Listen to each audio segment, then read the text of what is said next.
kondisi di lapangan awalnya kau dari kecamatan Lampung.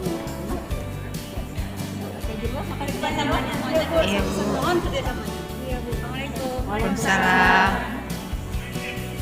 Dan kami berpikir kemarin kita katakan ya silakan mana ya Pola makan, pola hidup, dan sanitasi. tapi nggak apa-apa ada Pak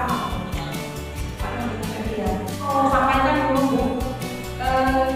Kenapa kita hadir di sini itu ada tim percepatan penurunan stunting tingkat kabupaten.